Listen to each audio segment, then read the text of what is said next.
योगेन चित्तस्य पदेन वाचां मलं शरीरस्य च वैद्यकेन योपाकरोत्तं प्रवरं मुनीनां पतञ्जलिं प्राञ्जलिरानतोऽस्मि आबाहु पुरुषाकारं शङ्खचक्रासिधारिणं सहस्रशिरसं श्वेतं प्रणमामि पतञ्जलिं हरिः ॐ।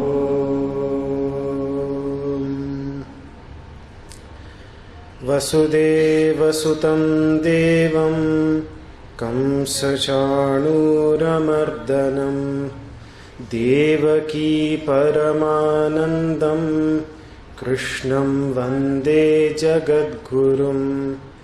सर्वोपनिषदो गावो दुग्धा गोपालनन्दनः पार्थो वत्सः सुधीर्भोक्ता दुग्धं गीतामृतं महत्। ॐ शान्तिः शान्तिः शान्तिः।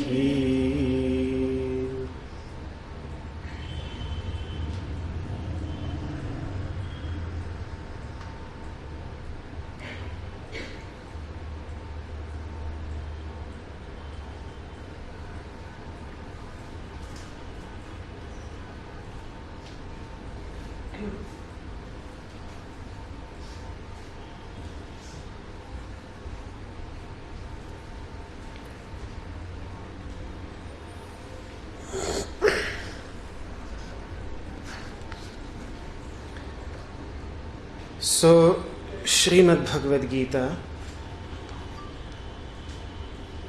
also known as the Yoga Shastra,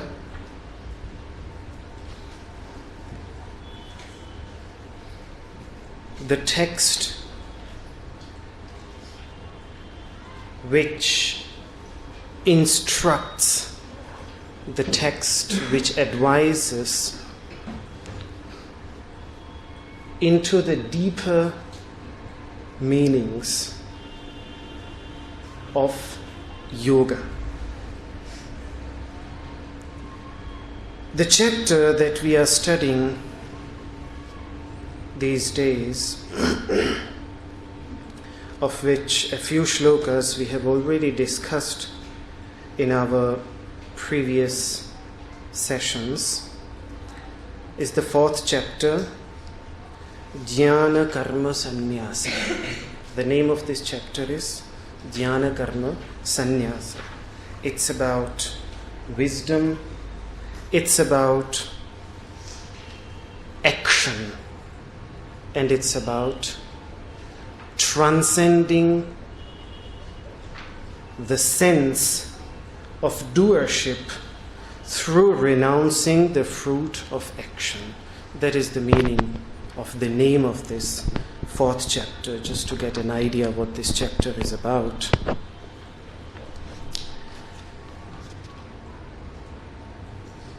The first shloka, Imam Vivasvate Yogam Proktavanaham Avyayam It's on page number 70. Imam vivasvate yogam proktavanaham avyayam vivaswan manave praha manurikshakave bravit. In this shloka, Shri Krishna declares that he, Krishna, is the master of all ancient masters. This is a very grand statement. When a mystic makes a grand statement, which is the supreme truth in his understanding, from his perspective, from his own level of understanding, nearly everybody misunderstands it. This is a big problem that a mystic always faces, because the mystic is awake to a different level of existence to which mostly everybody else is asleep. And Sri Krishna made this very clear towards the end of the second chapter. Yanisha sarva bhutanam tasyam jagrati samyami. That which is like a night unto all beings. A meditator is awakened to that, and in which he is awakened, the level to which he wakes up. For everybody else, that's like night. So to understand a mystic is not an easy thing, and that is why masters, when they speak, when they talk, when they try to describe, sometimes they speak from the level of the listeners, and sometimes they speak from their own level. It is Nagarjuna,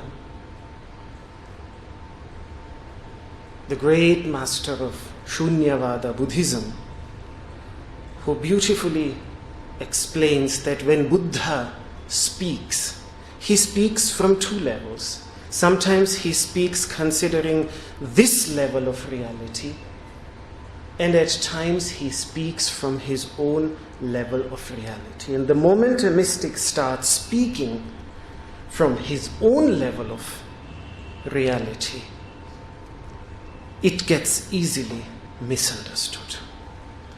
Not only the non-religious, non-spiritual, but even the religious, the spiritual fail to understand it. The non-religious, of course, dismiss him as crazy.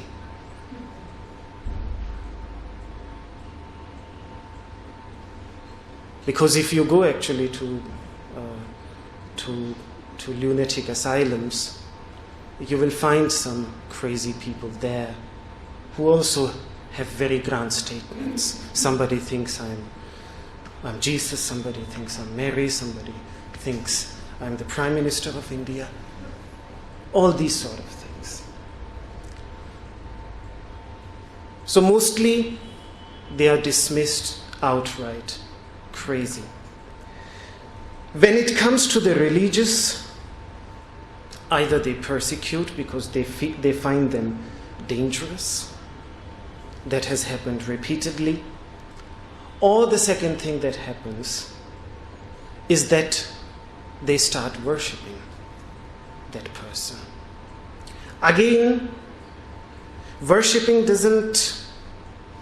it's beautiful, it's nice. It's nice when we worship the Buddha, it's nice when we worship Krishna. But in that worship, as long as it is a preparation to reach the level which was acquired by the Buddha, which was acquired by Krishna, which was acquired by Jesus Christ, as long as it is a preparation, as it is a simple act of inner purification, because when Patanjali he speaks of chitta parikarma, when he speaks of inner purification, he discusses various methods. One of these methods that he discusses in the first chapter of the Yoga Sutras is vidaraga vishayam va chittam. A chitta, a mind content that is focused that is completely engrossed, that is thinking about somebody who has transcended this selfish attachment and hatred towards all beings, simply by meditating upon such a personality, such a personification, such a person, simply by doing that, even that helps to develop focus. It helps to develop attention. It helps to develop a meditative state of awareness. And that is the reason we find a lot of inspiration in the lives of great saints. We read their biographies, autobiographies. We read about happenings, anecdotes in their lives because they inspire us. But the goal of all that worshipping, the goal of all that veneration should ultimately be to reach the same level of awareness. And this is where usually so-called religious people who live, who depend, whose livelihood depends on religion, who make their money out of religion, whose life depends on that, they feel threatened. And that is where the problem comes into the picture. So most people choose to do either they destroy that person, we have seen that happening throughout the history, or they start worshipping that person. In both cases, they ignore the real message that is given by the masters. For example, if you look at Jesus Christ of John, because even amongst all the different books of the New Testament, I think it is John who presents Jesus Christ beautifully in a mystical light, in a mystical understanding. And there, when we find Christ saying, "I and my Father are one," this is what he means. It's a grand statement. It's a big statement. And everybody who was present there when he said it, today we worship him because he said that. We think, yes, Christ is the Son of God, so we worship him. But when he said it, nobody was touched. On the contrary, the next thing people did around him, they took up stones to stone him. And where all that led to, finally he was crucified.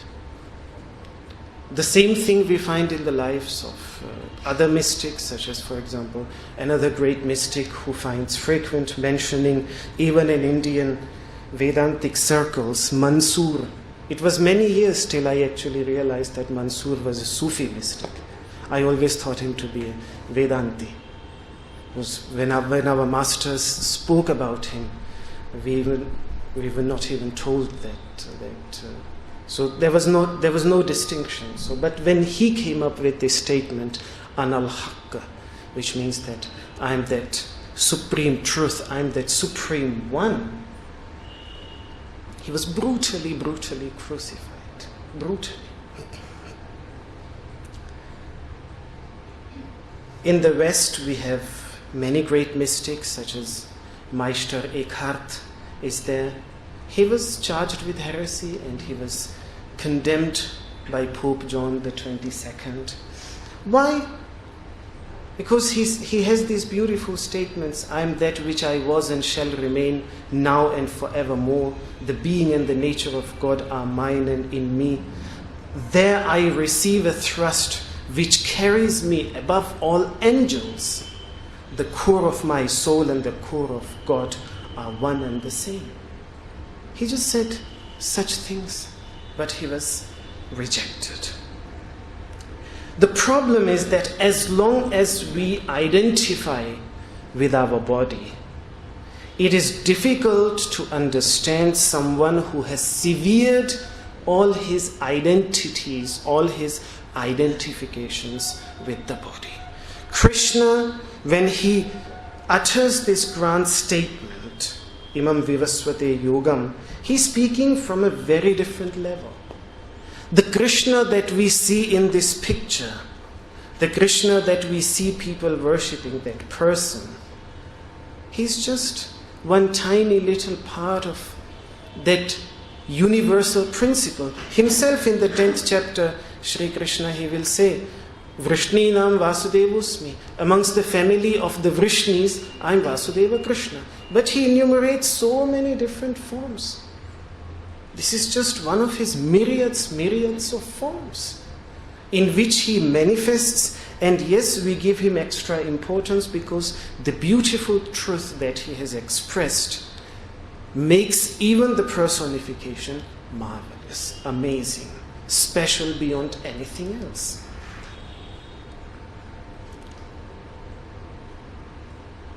So we work, the purpose why we are discussing these things is that the purpose of asana, which I remind us again and again, when the word asana was used by Guru Gorakshanatha, the first master of Hatha Yoga tradition, he said, asana iti swaswarupe samasannata. Asana means to be seated in one's essential nature. That's what asana means. So, through these practices, asana becomes asana when it becomes a method of strengthening this inner identity. And therefore, it is not a method to strengthen the physical identity, but rather to weaken it. We focus on our body, we meditate on our body to withdraw our awareness from the external world so that we can go deeper. We need something. That's the first door. In my last class on the Yoga Sutra, we discussed the 5 koshas. There are 5 doors. This is the first door. Through this, we withdraw our awareness. Then we have to withdraw that further into prana, through pranayama, through meditation, on the mental level. The withdrawal continues, but this is the first step. Therefore, yoga does not promote a body culture, but its misunderstanding does. Yet often people accuse it of promoting a body culture because neither those who accuse it know what yoga is really about. And many who come to yoga only for physical well-being, that's a byproduct. But what about the well-being of the mind? The root of our sicknesses are mental, psychological. They are in our mind. When yoga provides a possibility of going even deeper and not only eliminating physical problems but also eliminating mental problems, giving peace of mind to us, then why should we stop there?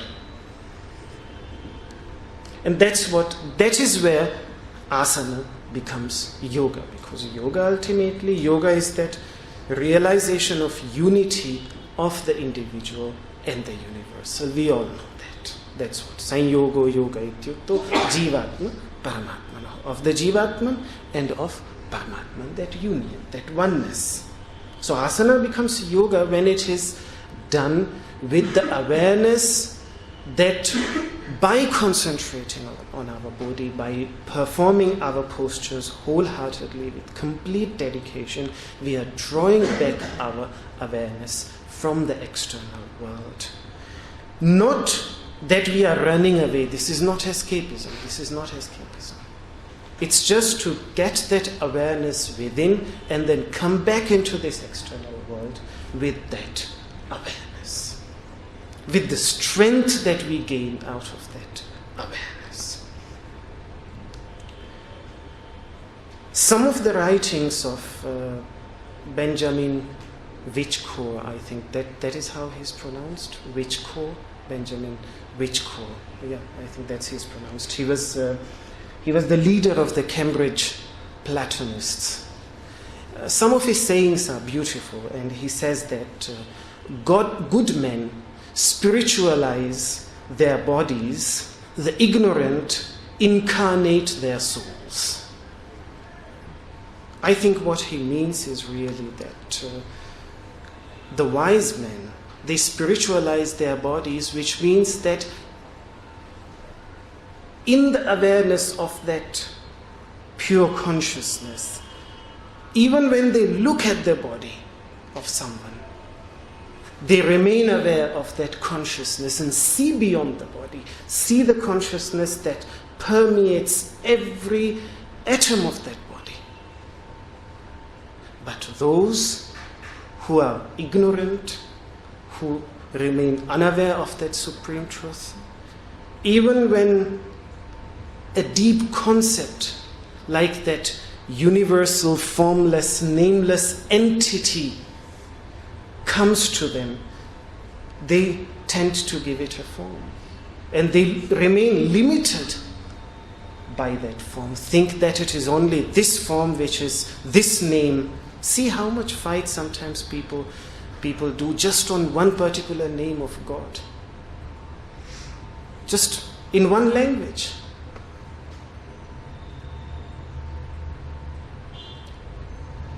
So while in most cultures, in most religions, mystics were persecuted, at least in India they were spared.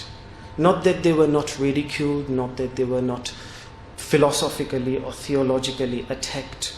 There were many traditions that always came up and asked questions and tried to persecute them, but they were never killed. They were never literally destroyed. This did not happen in India. And their presence can be felt from the most ancient Vedic era. When we go back into the Vedic traditions, we find statements such as Maharshi Vamadeva says, Aham Manurabhavam, I was the forefather of all human beings. I was the wise Rishi, Kakshivan, the great ancient master of all masters. Such grand statement we find. When it comes to the Upanishads, they are filled with such statements. Upanishads are purely mystical teachings. They contain nothing what you can call in the narrow sense of the term religious. They're purely mystical. Yoga Darshana, what is Yoga Darshana? It's the very practical approach to have that mystical experience in one's life. Very practical approach. Through asana, through pranayama, through practical dharanas, meditation, etc.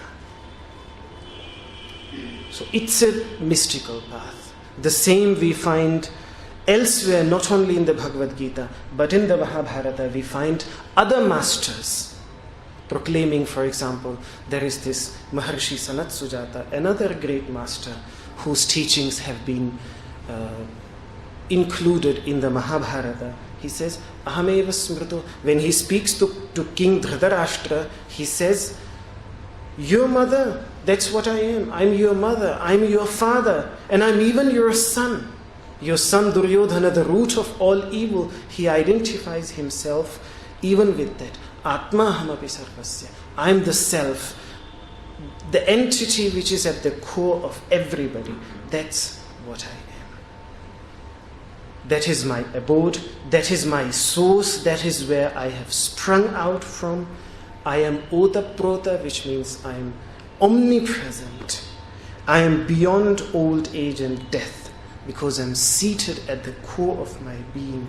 Ajaha, I am birthless. Jaraha, I am the moving and I am the inanimate and animate beings. I am all this. Divaratram, I am day and night. Atandritaha, and I transcend the darkness of ignorance. Whoever realizes me like that, he gets seated in himself with a peaceful mind. And the word that we use in Sanskrit, prasanna, which means somebody who is seated within himself, is also the Sanskrit word for happiness.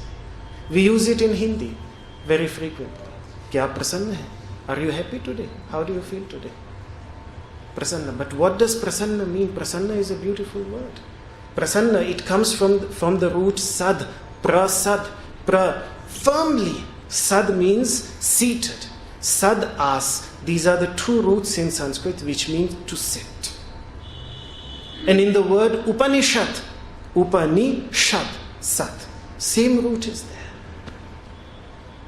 So prasanna means many things. When Patanjali uses the word prasanna, he means also inner purification, purifying the mind of thoughts that distract, that don't allow the mind to get established in its core, to free the mind from such thoughts.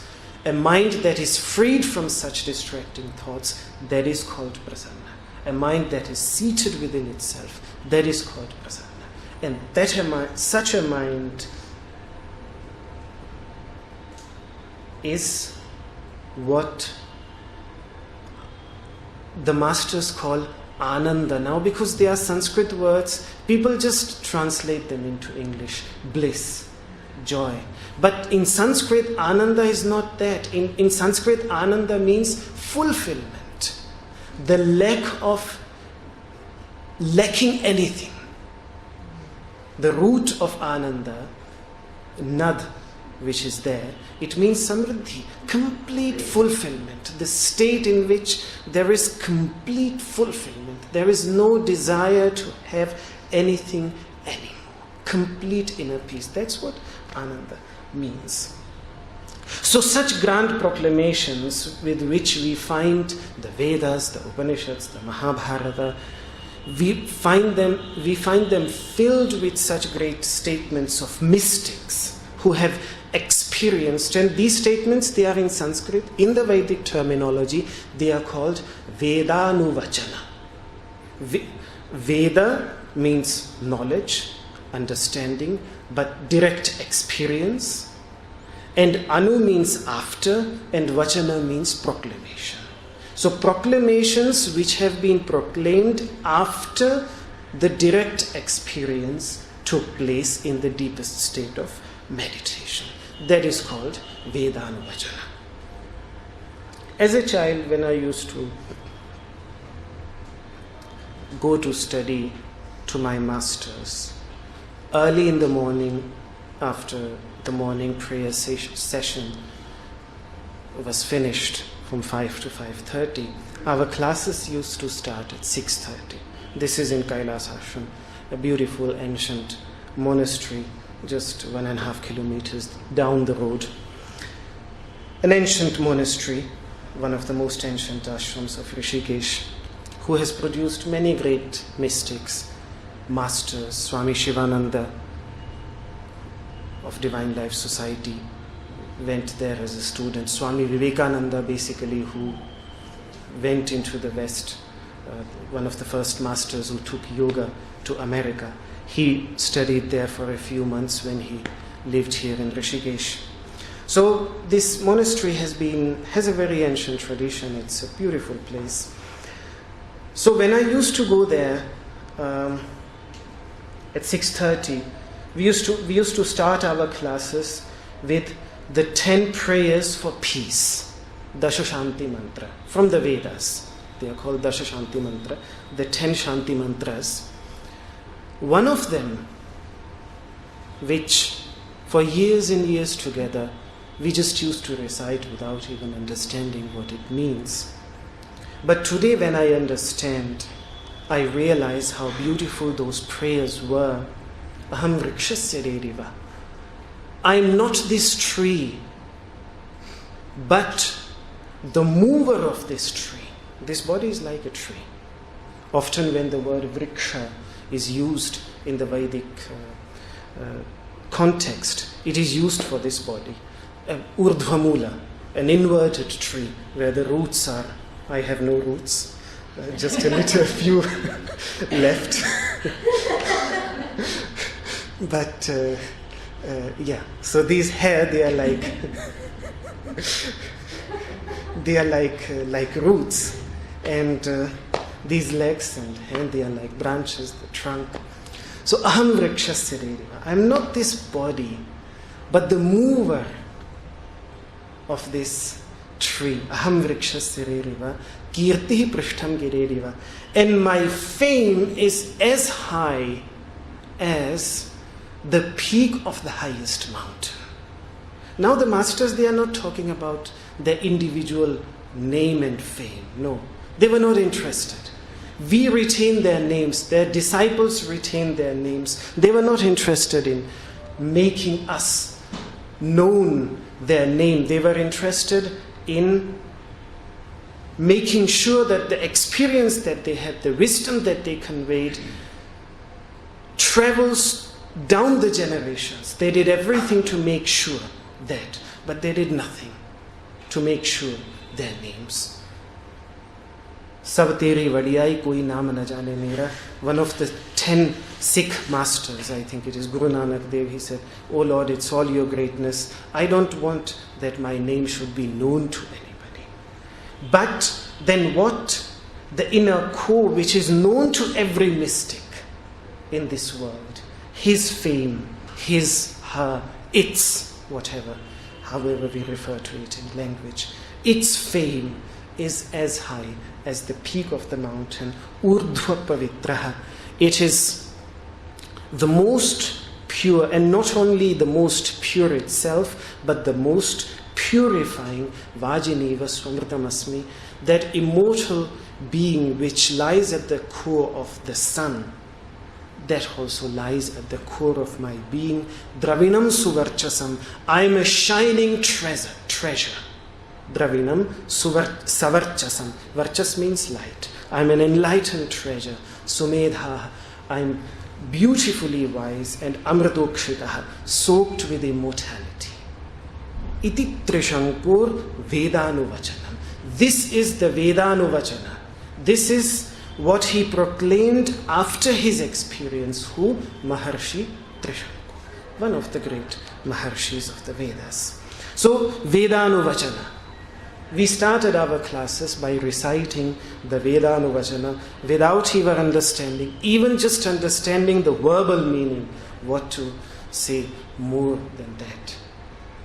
But slowly and slowly those seeds got sprouted, and yes, now at least we understand the verbal meaning. So this was meant as a prayer before classes started, because the goal of all the teachings, the goal of the teaching the Vedas, the goal of teaching the Upanishads, the goal of teaching the Bhagavad Gita, the Yoga Sutras, was only to arouse, to kindle this experience of unity, this experience of universal oneness. But when Krishna proclaims it, even Arjuna finds it difficult to palate. He finds it unpalatable. And this is what we will study in the next shloka. Let us pronounce it first. Arjuna. In case you haven't got the shloka yet, it's on page number 71, number 4. Arjuna. Arjuna. Arjuna. Uvacha. Uvacha. Uvacha. Aparam. Aparam. Aparam. Bhavato. Bhavato. Bhavato. Janma. Janma. Janma. Param. Param. Param. Janma. Janma. Janma. Vivasvataha. Vivasvataha. Vivasvataha. Katham. Katham. Katham. Etat. Etat. Etat. Vijaniyam. Vijaniyam. Vijaniyam. Tvamadau. Tvamadau. Tvamadau. Proktavaniti. Proktavaniti. Proktavaniti. Arjuna uvacha aparam bhavato janma param janma vivasvatah kathametadvijaniyam tvamadau proktavaniti. Arjuna uvacha. Arjuna said. It was because he was Arjuna. Arjuna means radiant. Arjuna means pure. Arjuna means somebody who is free from tamas, from the quality of inertia. That's what yoga does to us. Asana reduces tamas on a physical level. Prana reduces tamas on a pranic level. Meditation reduces tamas on a mental level. And when a person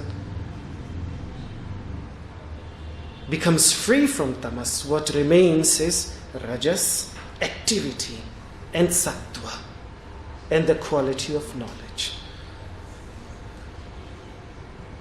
When the quality of knowledge gets strengthened, we start questioning. We ask questions. We want to know. The goal is not to strengthen. The ultimate goal is not to strengthen even sattva.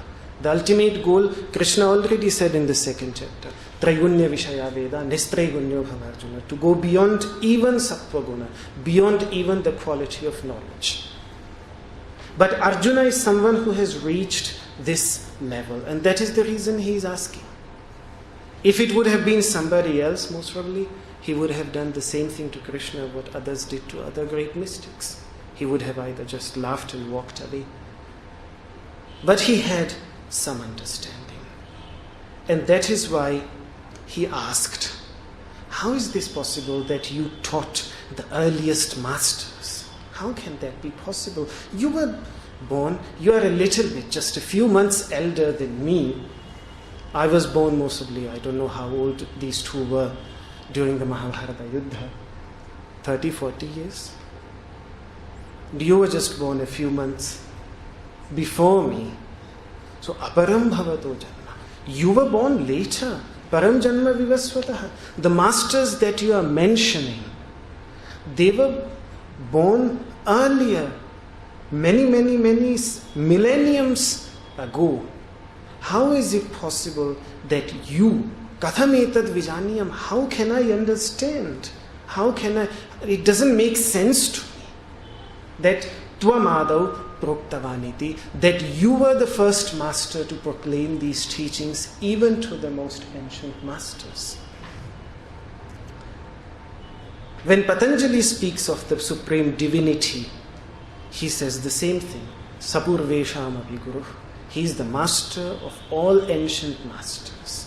Why? Because that supreme divinity is the only master which is not limited by time and space, and is present actually within every master.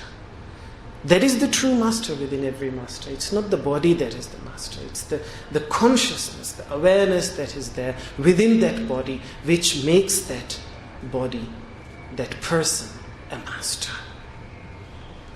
But when we identify with the body, it's difficult to understand. The difficulty lies here that Arjuna identifies Krishna with the physical person standing in front of him.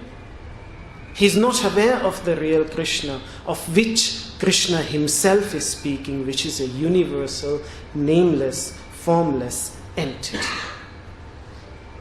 Now as Krishna hears this question from Arjuna, he realizes that the first thing that he needs to do is to first sever this, show him that how Krishna himself has severed the identification with his body. This is the first thing that he has to do, i.e. the body of Krishna, so that eventually Arjuna also can do the same thing and sever his identification with his body. So first that is what he will do. And that is why the idea of incarnation and all these ideas which will now come, which are central, somehow to Hinduism as a religion. They are not central to the mystical aspect, because the mystical aspect is not interested in the process of incarnation, but the mystic is interested in that which incarnates.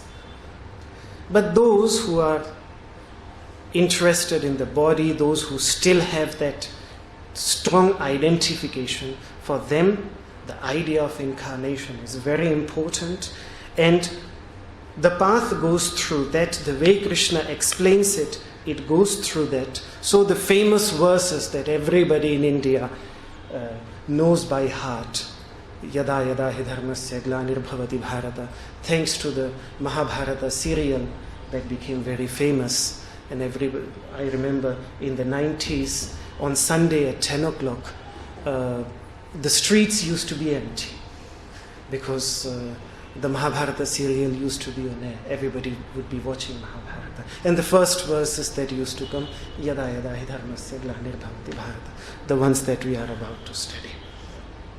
So, but the goal is so that Arjuna can understand it within himself also.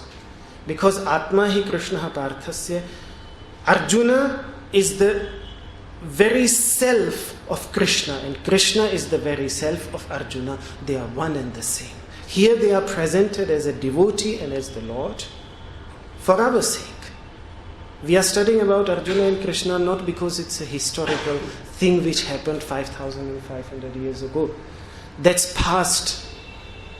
Our journey is in the present moment. We are not bringing that past with us unnecessarily. It's because within us is that Arjuna and within us is that Krishna. And the Arjuna within us, by looking at Krishna, has to become Krishna. That is why we are talking about Arjuna and Krishna. Do you think that Krishna is the only one who has declared that I am the first master, I am the master of all masters? No. The Buddha says the same thing. If you look at the Saddharma Pundarika Sutra, beautiful teachings of the Buddha, known in its English translations as the Lotus Sutra, highly venerated, especially in China and Japan, the most sacred text of Tendai Buddhism in China and Japan, and the Nichiren Buddhism of Japan. Saddharma Pundarika, the Lotus Sutra. There is a complete chapter in which the Buddha mentions how he is the teacher of countless bodhisattvas, who is teaching since time immemorial. The Buddha that was born 2,300 years ago or 500 years ago in Lumbini, the prince of Kapilavattu, that Buddha who acquired enlightenment. So many people go to Bodh Gaya. Recently the Prime Minister, the President of Vietnam was there. He went to Bodh Gaya and said, this is the place which unites Vietnam and India in their soul. Because the Buddha that we venerate received, acquired enlightenment. There are big temples there. Thousands and thousands of people visit. Buddhists from all over the world visit it. And here in Saddharma Pundarika, Buddha explains that that enlightenment is declared to be a complete illusion. Because in reality, he is, after he became enlightened, he realized that he had been teaching this truth to countless bodhisattvas, including his own self, which became enlightened. But it is in that awareness, it is in that consciousness, when the moment that identification with the body gets severed and he identifies with a very different level, then such proclamations come.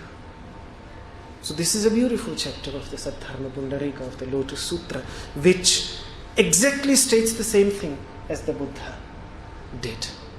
And the same thing we find in the life of Jesus Christ. He was also asked the same question by his listeners, except that his listeners were not Arjuna. They did not keep quiet. But his listeners who had gathered around him, they said, "Thou art not yet 50 years old, and thou say thou hast seen Abraham? How is this possible?" Then he says, Jesus said unto them, "Verily, verily, I say unto you, before Abraham was, I am. Aham asmi, asmita." As I said, they were not Arjuna.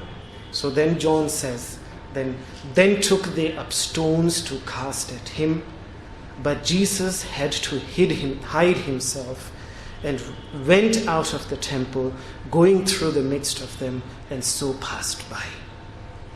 But the teaching, the message is exactly the same. That is my point. Krishna was only asked the question, of which the essence of Arjuna's question is that if you are not a liar, you are such a dear friend of mine, you cannot be lying, but it just doesn't make sense to me. I want to know, was it this body in which you taught the earliest masters, or was it a different body? This is his question.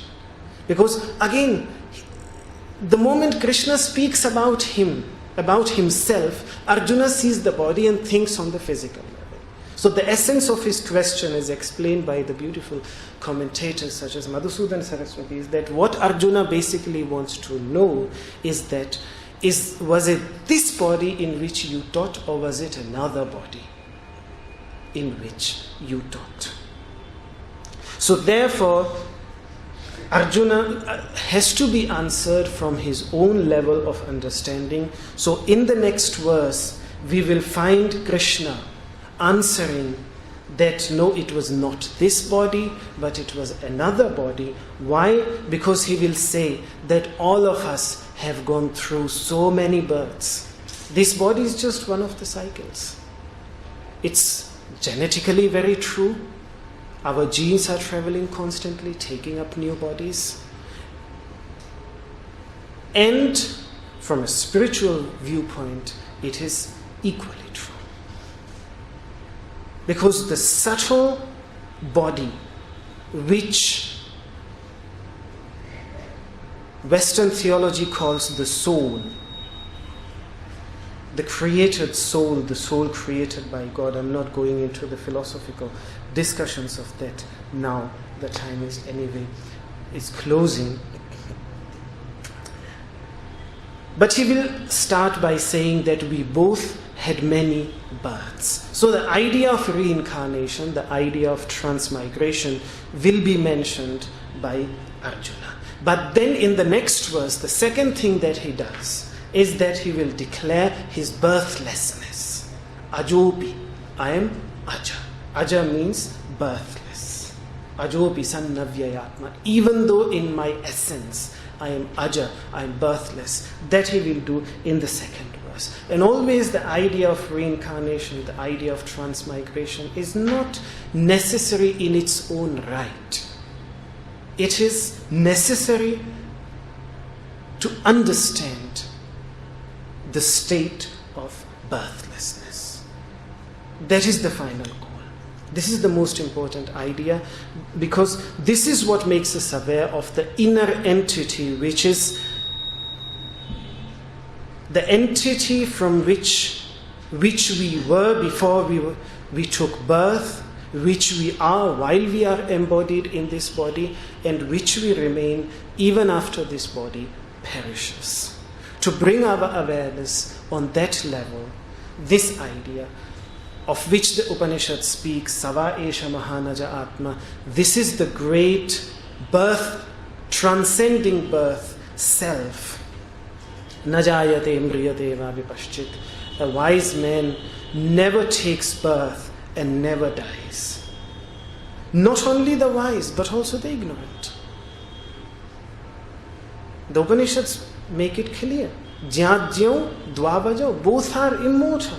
Even the Jya, the wise one, and Ajya, the ignorant one. The difference is that one knows it, the other doesn't. That's the only difference. One is aware of it, the other is not aware of it. Krishna is going to say the same thing, but let us, because the time is over, so we will not study a new shloka. If there are any questions, we still have 5-10 minutes we can dedicate. Last time, few friends asked me that I should give some time for questioning sessions. So, if you have any questions, then we can ask them, we can discuss them. We should ask questions. It is very important. We should never tad vijijyasasva, as the masters say. Question it. Because when we try to understand, questions are bound to come. Let them come. So if they come, let them come. If they don't come, yes. This essence that remains, that doesn't take birth or dies, where does it come from? Where does it go after the physical body is not there? Yes. Coming and going can happen in something which is not present somewhere. The essence that the masters are speaking about, this is the essence which is omnipresent, which is everywhere. There is no coming and there is no going. What comes and goes is the body.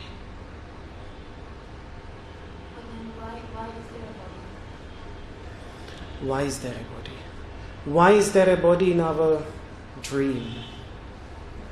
When we see dreams, we forget our true identity. Out of all this, the entire world that we see in our dream world, out of all those, we create an identity just with one single body. In our forgetfulness, because we are asleep, in our forgetfulness, we just create a limited identity with that one body only, and then everything else in our dream world starts frightening us. If we see a lion which is as much our own self as the body with which we are identifying in the dream world, is as much our own self as that body, and yet in our forgetfulness, we identify with one part of our dream world and are tremendously frightened from the other part of our dream world. Now, why does this happen? This neither can be answered on the level of dreams. It's the masters, one of the answers that we find, Swabhava Esha Devasya. This is the very nature of consciousness. If you leave consciousness on its own, it starts creating something. It starts producing something. And then it produces something, it creates something out of it, and then out of itself, and then it identifies with one part of it and forgets its essential nature. This is what happens on the dreaming level, and this is what seems to happen also on the level of this existence. It is very interesting. There is a beautiful scientist, Lawrence Krauss. He has written this famous book, A Universe Out of Nothing. And he speaks about nothing. But if you look carefully at his nothing, and he's a scientist, he's one of the leading scientists. What makes him special is that he has a deep understanding of quantum physics and also deep space science. So when he speaks of this nothingness, he says that this nothing is unstable. It constantly creates. It's like particles are bouncing out of it constantly. It cannot be without creating. And in this creation, at some point, these bodies get created. The consciousness that is present within these bodies forgets its essential nature and starts identifying with it, which is important for the drama to continue.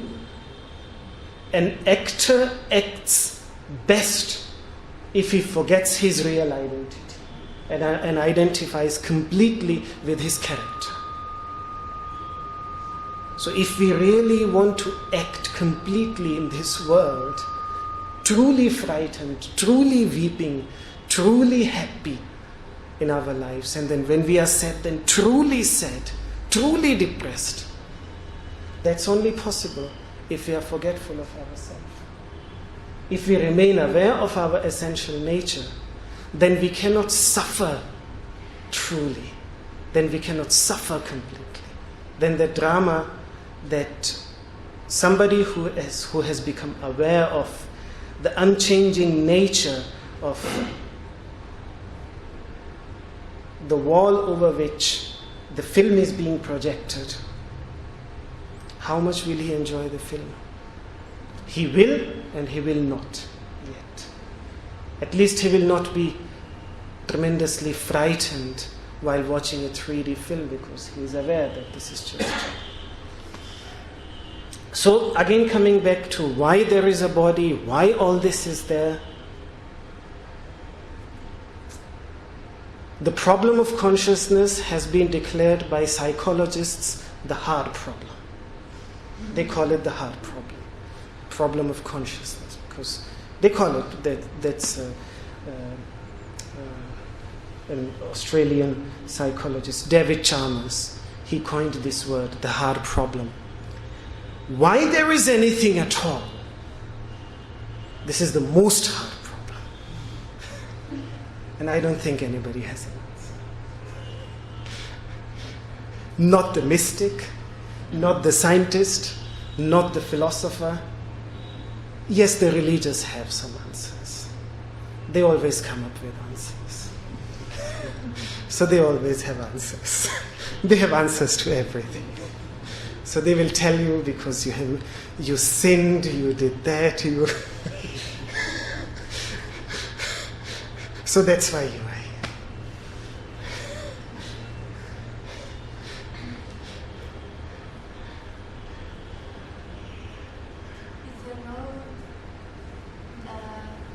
Is there a role like in the physical world, like there's people and there's a division of things?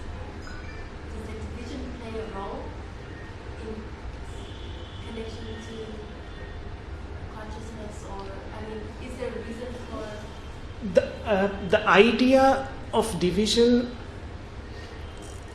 is already present. We are aware of the division. What is not there, what is not the idea which is not present is, I think, Dvaita and Advaita, duality and singularity, both are two different ways of looking at the same entity. The idea of duality, the vision of duality is already there. What needs to be cultivated is the idea of unity.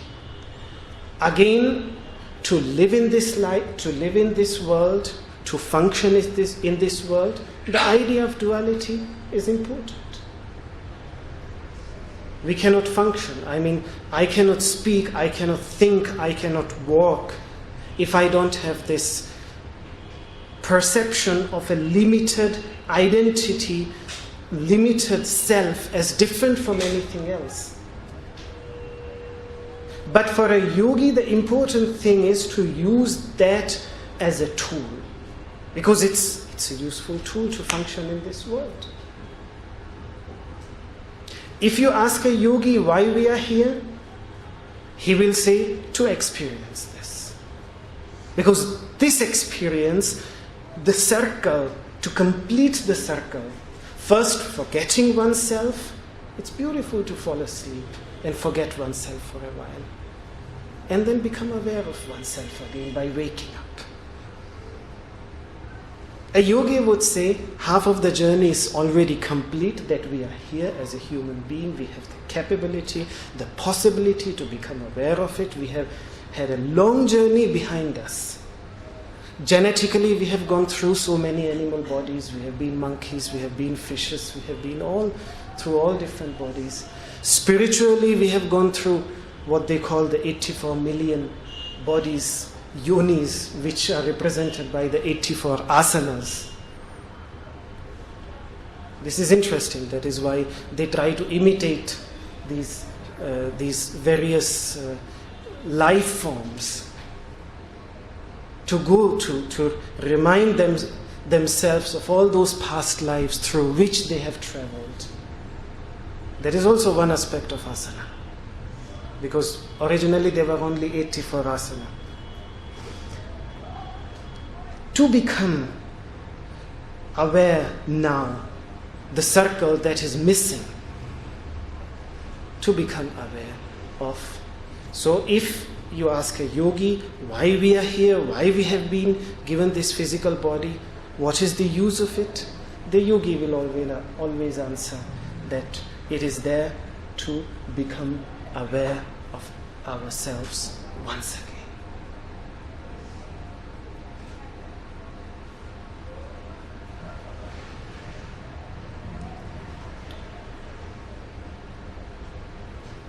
Duality is necessary for the play to go on.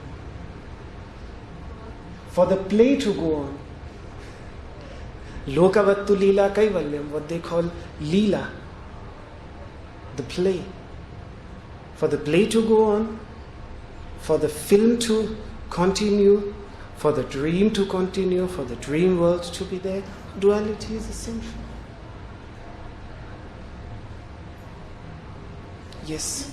Later in this chapter, when Krishna starts to talk about the different roles of everyone, how you're born into your caste, and basically your role in the world is already decided for you. So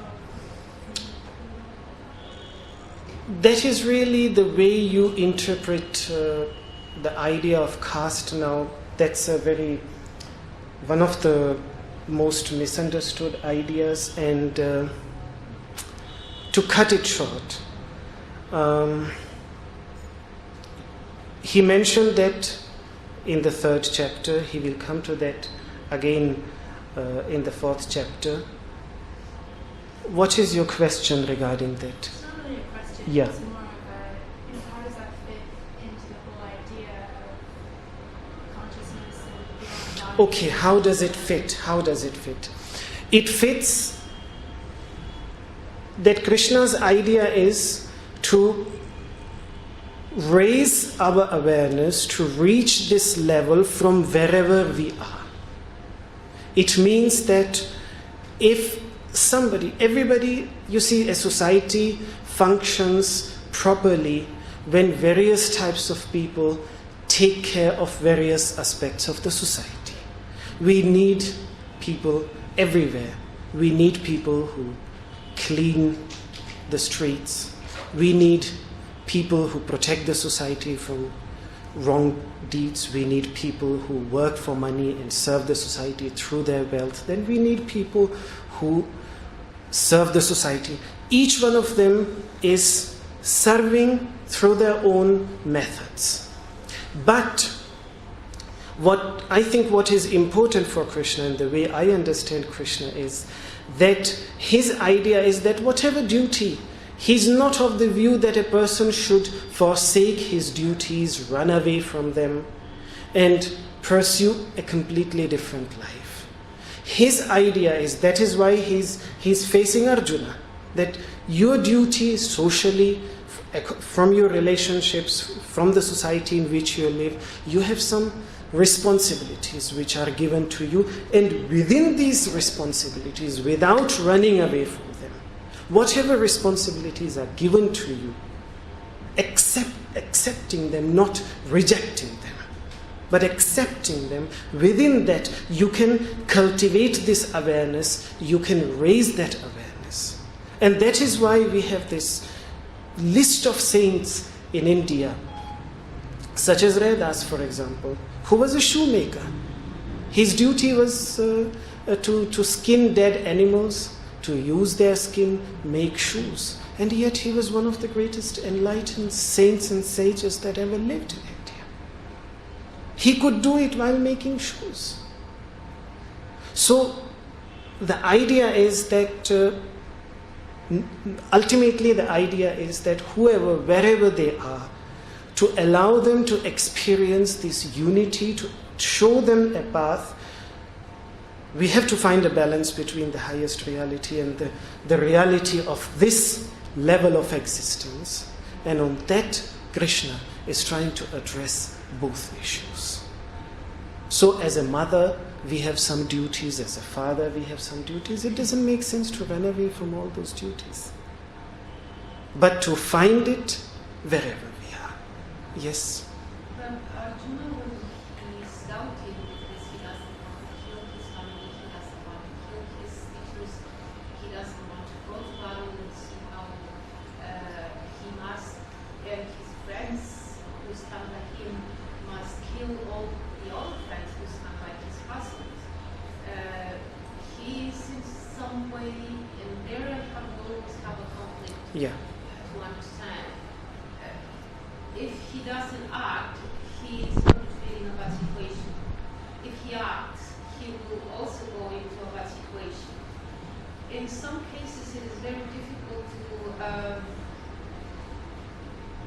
know the difference in between I cannot kill, like in the case of Arjuna, my friends, my family members, my masters, and I have to do ahimsa. So I will cultivate ahimsa, non-violence, and I will not run away from my responsibility because it is my family. I will rather renounce my status as a king. I will rather don't accept anything that my social condition leads me to than to commit ahimsa. Yeah. Had it been a thoughtful, well-thought decision of Arjuna, Krishna would never have opposed it. And let me tell you why I say that. Krishna's own elder brother, Balarama, earlier, he's decided that I don't want to fight. I'm going on a pilgrimage. I don't want to be part of this family feud. My own people will get killed. I don't want to be, either one of them will be on one side. I don't know on which side I will be. I will kill them. I don't want to do that. He walked away months ago. He thought about it clearly. He walked away months ago. Krishna never stopped him. Krishna himself, the very Krishna that we are talking about, he said in the very beginning, Arjuna, I am not going to be part of this war. Know this very clear. I am not going to be part of this war. If you want me standing next to you, I will be your charioteer. But I will not take up a single arm and kill anybody. I don't want to do that. I will not do that. Krishna already thoughtfully had decided that. On the other hand, Arjuna, who was preparing for this war 13 years, in all his agony, anger, hatred against Duryodhana and all these, he was preparing for 13 years. He was acquiring these mystical weapons or whatever they were. The story goes, he was working hard, doing tapasya, austerity. He came to the battlefield in such a big chariot, ready to fight. And then in the last moment, emotions come up. It's not his wisdom. It's not his understanding. It's not his knowledge. It is in complete blindness of his emotions that he says that I don't want to fight. Now his fighting is not going to stop the fight. If he escapes and run away, the fight will anyway happen because everybody else has decided to fight. His running away will destroy the morale of his own, because people will not say that he ran away because he became enlightened. They will say he ran away because he was frightened. And that will diminish the morale of the good side. The idea is, first of all, of course, the whole story is a deeply mystical story, and it's about fight within our own self. We discussed that in great detail in so many classes. But even if it was really a fight, then his idea of renunciation is in an emotional outburst which will always be momentary. And the moment that emotion will subside, he will come back to his own self. Then he will regret. And he will run back and fight even more. But he will regret. If the time has gone, he will regret all his life. Krishna does not want this to happen to him. So it would be right to say that he is just having the effect of some cause that he... Yeah.